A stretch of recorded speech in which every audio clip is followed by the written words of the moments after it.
Mahakarya Batik Jogja Istimewa.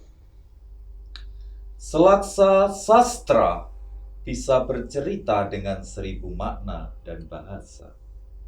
Tercipta motif batik Jogja istimewa yang sangat indah, menawan, mempesona, yang bisa bercerita untuk memaknai sejarah berdirinya Keraton Mataram Yogyakarta, serta nilai-nilai ajaran budi pekerti luhur Jawa sebagai mustikanya budaya.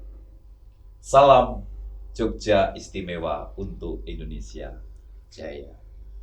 Selamat bertemu lagi dengan saya Mas Bekel J. Supriyanto dalam acara Talkshow Jogjapedia Sopo Aruh Digital Edukasi. Dalam tema pada kesempatan kali ini, Jogja Kota Batik Dunia. Telah dan sudah hadir di tengah kita, beliau adalah Gusti Kanjeng Ratu Mangkubumi, Hamemayu Hayuning Bawono Langgenging Mataram. Gusti terus pun tiga bariku sungkem dalam Gusti sembah nuwun Gusti rawuhipun di acara Jogjapedia. Kemudian yang kedua narasumber kita Mbak Ida Yasinta. Mbak Sinta, apa kabar? Baik, Sehat, luar biasa. Luar biasa. Oke, terima kasih. Dan narasumber kita selanjutnya yaitu Mbak Livi Loren. Mbak Livi, Halo, iya. Mas Budi, sehat? Sehat. Oke, Banten Nun. Nah, sareng kalian menika dari akan Gusti J, Mbak Sinta dan Mbak Livi, kita bersama-sama akan berbincang-bincang tentang Jogja Kota Batik Dunia. Gusti, sambet kalian Jogja menika sampun mendapatkan penghargaan. Kita sudah menerima penghargaan Jogja sebagai Kota Batik Dunia. Nah, sejarahnya mengapa Jogja yang terpilih akhirnya sehingga diberikan penghargaan menjadi Kota Batik Dunia, Gusti? Mungkin batik sendiri itu kan sudah diakui oleh UNESCO ya, bahwa batik itu adalah milik Indonesia. Tentunya juga kita bicara di masing-masing provinsi mempunyai kekhasan sendiri untuk masing-masing batik itu sendiri. Nah, kenapa Jogja yang dipilih menjadi kota batik? Karena ternyata bahwa di Jogja ini masih banyak sekali dan menjadi bagian utama bahwa batik itu ya tulis, gitu. Karena kalau apa yang di print itu ya kain, kemudian diberi gambar batik gitu. Nah, tentunya di Jogja ini dengan berjalannya waktu, dengan teknologi yang semakin maju gitu. Tapi ternyata batik tulis itu di Jogja masih menjadi unggulan gitu. Dan kalau kita bicara di kabupaten kota gitu atau di tingkat kelurahan, di tingkat kecamatan itu tidak sedikit, kita bicara tidak banyak tapi tidak sedikit juga gitu ya, bahwa pekerjaan membatik dari turun temurun itu masih berlaku. Masih berlangsung, masih ada gitu. Nah, ini yang menjadi juga penilaian, yang utama penilaian daripada World Council yang akhirnya memilih Yogyakarta menjadi kota batik dunia. Karena ada ciri khas secara khusus ya, karena mereka namanya kan batik craft ya gitu. Jadi membatik itu adalah bagian dari craft gitu. Karena semua doing by hand gitu. Jadi semua dilakukan oleh tangan, bukan dilakukan oleh mesin gitu. Nah, makanya namanya World Craft Batik gitu. Gusti, bicara tentang batik ini tidak akan lepas dari memaknai nilai-nilai filosofi, memaknai nilai-nilai bahwa dalam batik itu bisa bercerita dengan 1000 makna, 1000 bahasa.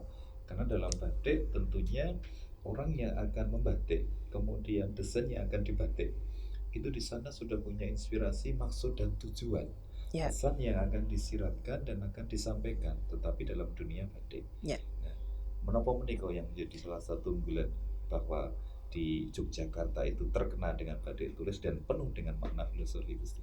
Ya, membatik itu kan wujud dari apa ya? Kalau kita gambar gitu, jadi nuansa hati itu masuk di dalam gambar batik itu. Jadi ekspresi jiwa, Gusti. Ekspresi jiwa gitu. Jadi makanya dulu itu setiap pembatikan atau setiap kain lembar batik itu selalu ada ceritanya gitu, ada ceritanya gitu. Jadi ya kami berharap sih sampai sekarang masih terus berlangsung seperti itu ya. Jadi bagaimana selembar kain batik itu mempunyai cerita, maksud dan tujuan gitu. Ya seperti kita gambar lah gitu. Gambar kan nuansa desa ya seperti itu. Kita lagi sedih ya gambarnya sedih kayak gitu.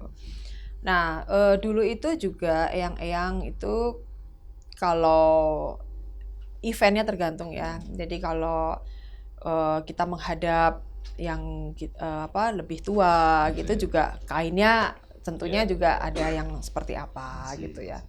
Kemudian kalau acara duka itu juga batiknya juga motif tertentu gitu. Jadi semua batik sebenarnya ada maknanya gitu. Nah, tapi sayangnya juga generasi sekarang itu kadang-kadang motifnya bagus gitu. Padahal motif bagus kan belum tentu cocok untuk event yang dia ini gitu. Contoh mantenan gitu, teruntung untuk seragam gitu lah, itu kan salah gitu lah. Jadi perlunya lagi bahwa setiap batik, setiap motif itu ada tulisan gitu. Jadi supaya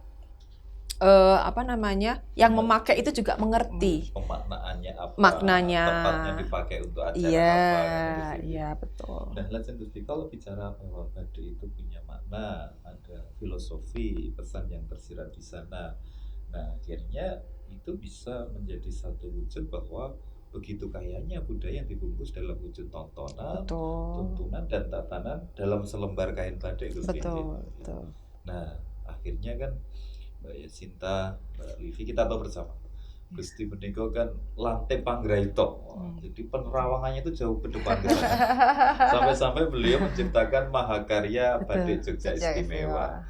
No karya Gusti Kanjeng Ratu Mangkubumi. Nah, Gusti, ketika Gusti waktu itu dawuh kepada kita, lajeng Gusti menginspirasi menciptakan karya batik Jogja Istimewa. Makna dan pesan filosofinya menika menapa terus supaya nanti masyarakat Jogja tahu arti makna batik Jogja Istimewa itu sebenarnya ini toh. Ya. Jadi dulu awal-awal kan di tahun 2012 kita kan akhirnya mempunyai undang-undang keistimewaan gitu. Euforia keistimewaan itu sangat luar biasa gitu, bahwa ya kita sama-sama dengan warga masyarakat Jogja mempertahankan keistimewaan yang sudah diberikan kepada Yogyakarta. Nah, tentunya kita juga semuanya ingin yang serba istimewa gitu. Nah, kemudian juga ya batik itu pun sendiri juga harus istimewa gitu. Nah, kalau kita bicara Jogja Istimewa gitu. Nah, tentunya ya tidak hanya desain itu bagus gitu, tapi maknanya itu juga harus menyeluruh gitu. Jadi di selembar batik atau di selembar desain itu harus mempunyai makna yang memang menceritakan tentang apa sih keistimewaan Jogja gitu. Jadi kalau diurai ya memang berlembar-lembar panjang sekali gitu ya ceritanya gitu. Tapi bagaimana simbol-simbol itu juga mencerminkan keistimewaan Jogja gitu. Bahwa kita ini istimewa gitu. Kita ini tentunya istimewa tidak hanya kita punya budaya istimewa gitu, tapi juga tentunya perjuangan dahulu-dahulu hingga diberikan status istimewa ini kan sangat luar biasa, penghargaan yang sangat luar biasa dari Bapak Soekarno gitu ya.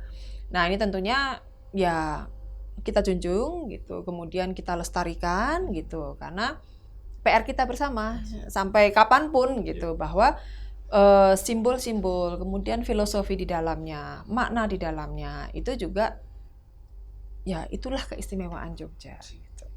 artinya dengan terciptanya mahakarya dari Gusti Kanjeng Ratu Mangkubumi, bicara batik Jogja Istimewa, pesan harapannya adalah supaya simbol dan makna filosofi, Ya. kesejarahan, bicara histori tentang Mataram Yogyakarta minimal diketahui ya kesini. Iya, betul. Dan diagem itu menjadi kebanggaan. Perkara nanti kepingin lebih paham ya harus belajar lebih lanjut. Bertanya. Resikonya begitu. Resikonya begitu dah, Mbak Sinta.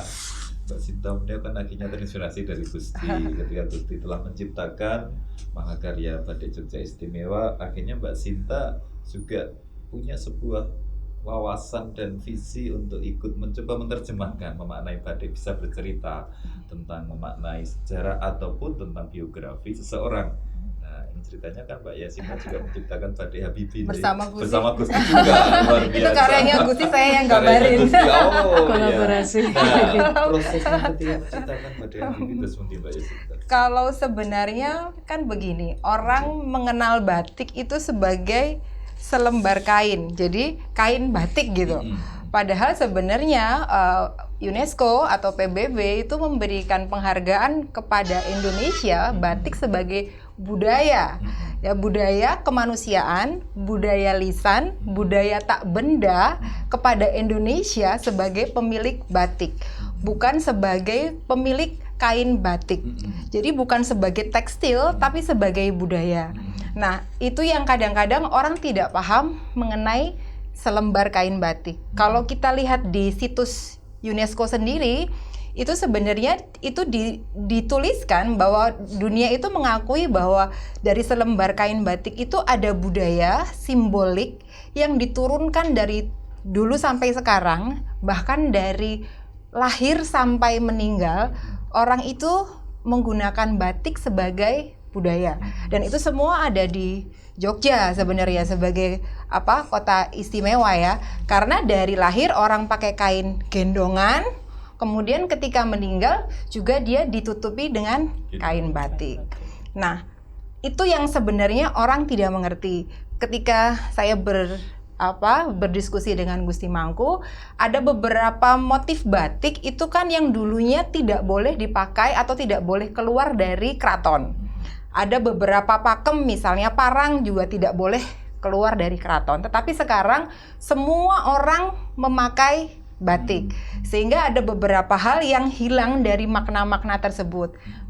Mengingat itu kita ngobrol, lalu kita bikin batik kembali kepada awalnya, pada pakemnya, bahwa sebenarnya batik itu juga sebagai alat pembawa pesan. Jadi dulu itu kalau misalnya seorang istri mau kasih tahu kepada suaminya kalau dia hamil, itu dia pakai batik babon angkrem, yang artinya bahwa dia sedang mengandung. Lalu tadi Gusti juga bilang bahwa batik truntum itu dipakai pada saat apa. Jadi sebenarnya itu setiap batik itu memiliki makna.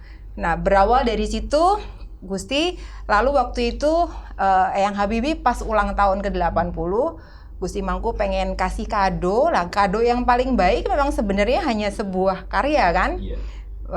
Gusti memberikan simbol-simbol. Jadi kalau ini contoh dari misalnya sifat daripada gagah perkasa, yang pejuang, kesatria, lalu simbol parang. Kemudian ada gambar kesetiaan, dibuatlah simbol sepasang merpati tapi badannya satu, karena beliau maunya suami istri Ainun sama Habibie itu manunggal gitu. Jadi kepalanya dua, jadi tetap sendiri-sendiri tapi badannya yang satu.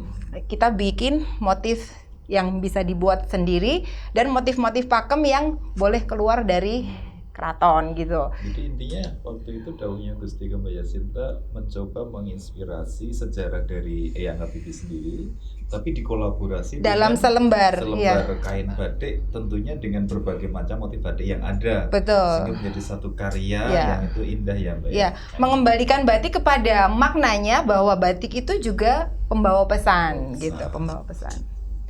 Lantas kemudian dengan batik Habibie ini pesan apa yang mau disampaikan kepada khalayak? Kalau pada waktu itu cerita hidup ya, dari lahir sampai 80 tahun.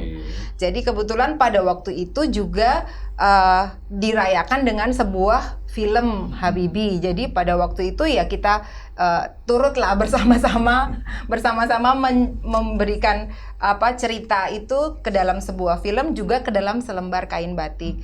Beberapa waktu lalu juga Gusti Mangkubumi bersama saya itu kita membuat sebuah cerita kepedulian kita kepada orang-orang yang terhilang lah. Mereka itu cacat, kemudian menderita cerebral palsy. Kita pengen juga orang lain itu memberikan semangat.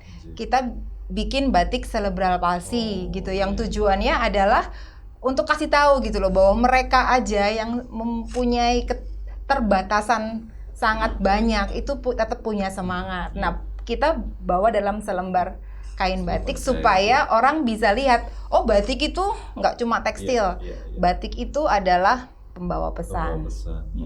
Gusti, kiranya dawuh yang diberikan ke Mbak Yasinta itu kan berarti menjadi satu karya.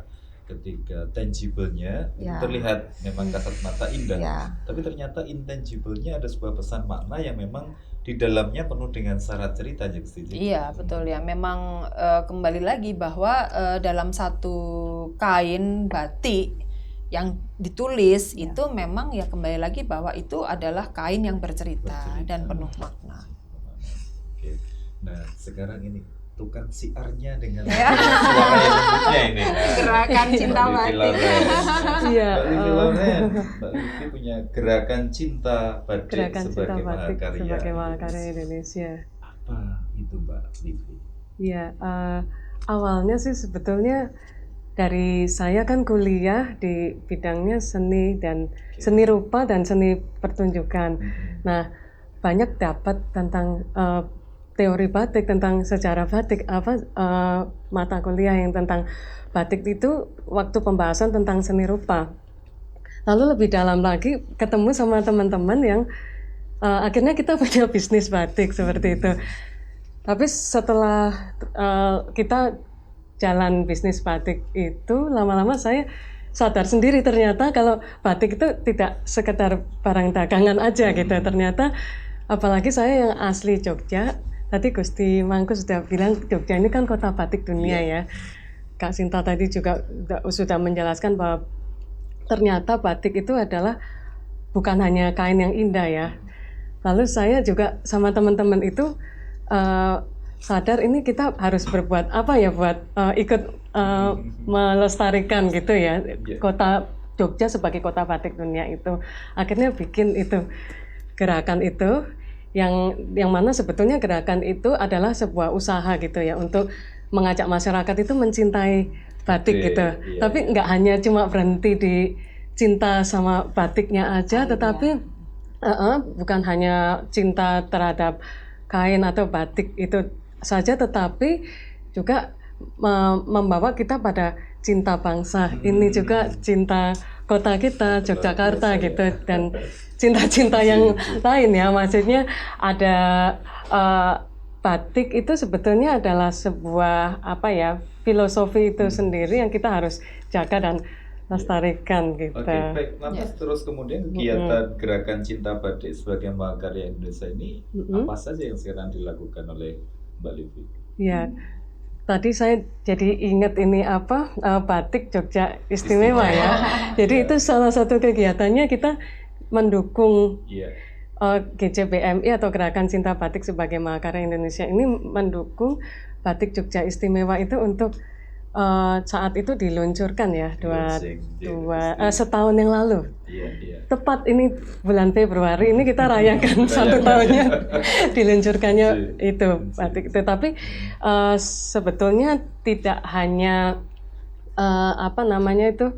kita ini ya berhenti sampai di situ saja, tetapi sampai sekarang ini masih terus mempromosikan tentang batik Jogja Istimewa itu, karena itu sesuai sama visi Gerakan Cinta Batik sebagai Mahakarya Indonesia juga. Itu ada kata Mahakarya Indonesia.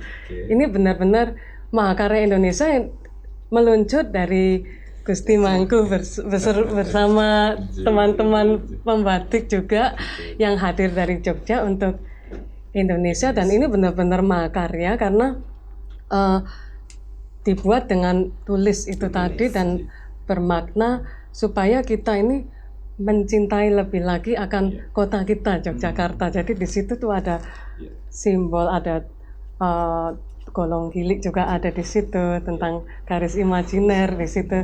Bagaimana kawula manunggaling kawula lan Gusti gitu. Jadi mengajak supaya masyarakat lebih mencintai lagi Jogja itu. Dan salah satunya itu. Nilai-nilai filosofi ya ke sini. Iya.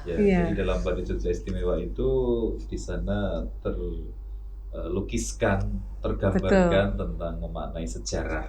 Iya. Filosofi. Dan akhirnya kita jadikan sebagai satu video klip juga. Iya, Nanti bisa ditayangkan juga ya. video klipnya ada ini loh. Jadi tidak hanya Ada Mas lewat Bekal. acara aja, tapi lewat karya Iya.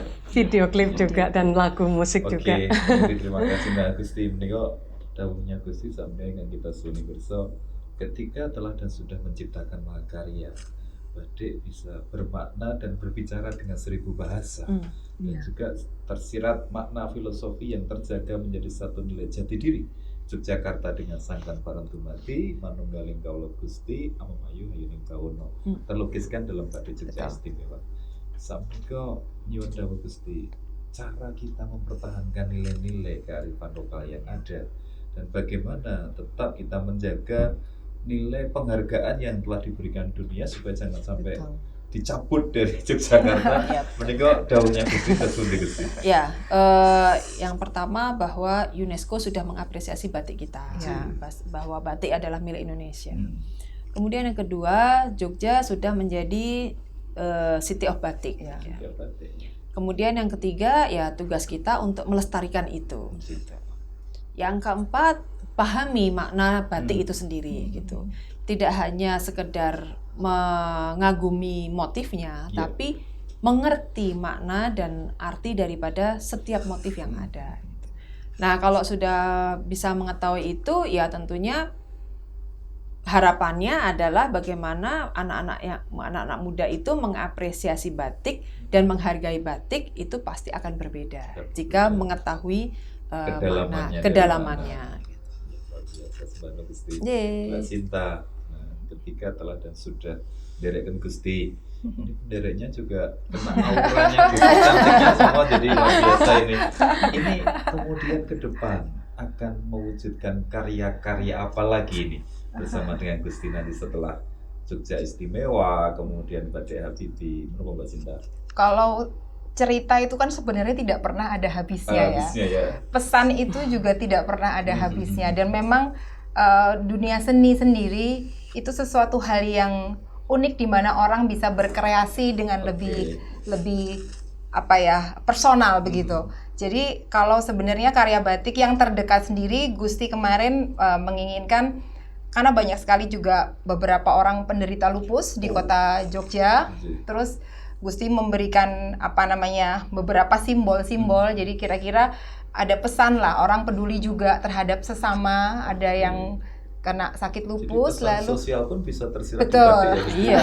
Luar biasa sekali. Jadi kemarin Gusti bilang ini kalau kita bikin art itu lebih mudah orang lagi mengenal. Jadi tolong kita akan buat batik lupus. Jadi itu yang on progress gitu. Selamat berkarya Mbak Sinta ya. Terima kasih. Semakin luar biasa dengan batik-batik mahakarya dari Yogyakarta. Mbak Livi, nah ini luar biasa multi talentnya Mbak Livi, selain Nyanyi Masih juga. harus banyak belajar. Berarti menciptakan lagu. Menciptakan lagu. Lagu Selamat batik. berkarya lagi. Mbak Livi, apa yang mau dipesankan untuk masyarakat Jogja dalam Iya. rangka sosialisasi tentang mahakarya batik Mbak Livi? Ya, jadi seperti yang tadi saya sudah sampaikan, jadi kita memang bersama-sama itu ingin supaya masyarakat ini lebih tahu lagi ya tentang bahwa batik itu sebetulnya menjadi sebuah alat juga ya untuk menyampaikan pesan-pesan. Jadi untuk kita bisa menyampaikan pesan-pesan itu, salah satunya dengan berkarya batik. Berkarya. Batik yang next tadi batik Bercerita. bercerita ya. Itu dan juga kalau saya juga bersama teman-teman juga campaign juga dalam bentuk lagu batik, lagu bertema batik, musik bertema batik seperti itu. Bahkan kemarin juga ada teman-teman yang dipelopori oleh Mas Sigit Sugita juga untuk membuat buku puisi batik seperti itu. Jadi dari semua kalangan bisa tidak hanya mengenal batik itu, tetapi ikut mengembangkan bahwa batik itu adalah alat perjuangan gitu ya. Jadi alat untuk kita tetap berjiwa nasionalis. Nah, ini disampaikan tentang buku bicara tentang batik ini Cindera Kata. Nah, Cindera Kata ini tadi bukunya oleh teman-teman dari Indruka, dari Mas Sigit Poseta, Sugita dan teman-teman. Mas Sigit Sugita, Mas Sami dan teman-teman, sehingga dari Cindera Kata ini bisa berbicara dan melantunkan makna-makna puisi yang tersirat tentang batik yang ada di Yogyakarta. Nah, maka dari itu, di sini juga Queen Speaker pengantarnya Gusti Mangku sendiri. Terima kasih atas dukungannya. Dukungannya Gusti Mangku. Nah, baik pemirsa sekalian, telah bersama dengan kita Sekar Kedatoning Kraton Mataram Ngayogyakarta, Gusti Kanjeng Ratu Mangkubumi, Hamemayu Hayuning Bawono Langgenging Mataram, Mbak Yasinta dan Mbak Livi telah bercerita tentang batik. Ternyata batik itu mengandung 1000 makna. Di sana ada tontonan, tuntunan, dan tatanan. Di situ termuat sebuah filosofi membentuk orang untuk mengenal aku sopo, karo sopo nahan di kudune. Kenal tentang diri sendiri, tahu diri, mau mawas diri, merasa punya harga diri, dan orang itu ketemu yang namanya jati diri. Sebagai penutup, closing pada kesempatan dialog dan diskusi talkshow pada kesempatan kali ini akan saya bacakan sedikit Cindera Kata memaknai arti batik Jogja Istimewa. Dari sentuhan lembut tangan perempuan desa, di desa Gilangharjo, tempat terciptanya mahakarya batik Jogja Istimewa. Dengan kesungguhan, ketulusan, meniupkan hati penuh penghayatan dan rasa cinta untuk melepaskan sepenggal hasrat lantunan sedalam doa, menyanding wajah lilin menyala, terhirup bau malam, teriring senandung kidung Jawa yang berubah menjadi mantra. Dengan tangan lembutnya, kau pahat, kau ukir, kau lukis doa-doa serta harapan dalam selembar karya. Sejarah Kraton Mataram Yogyakarta tidaklah cukup ditulis dalam penggalan kalimat dan kata-kata. Tiupan ruh dicucuk lubang canting di ujung ciuman, semerbak harum aroma nafas, teriring harapan penuh makna. Disembulkan dengan deras doa dan mantra agar dikabulkan oleh Sang Pencipta. Sejarah Mataram Yogyakarta terukir dalam Jogja Istimewa akan terkenang untuk selama-lamanya. Salam Jogja Istimewa untuk Indonesia Jaya. Sembah Nur.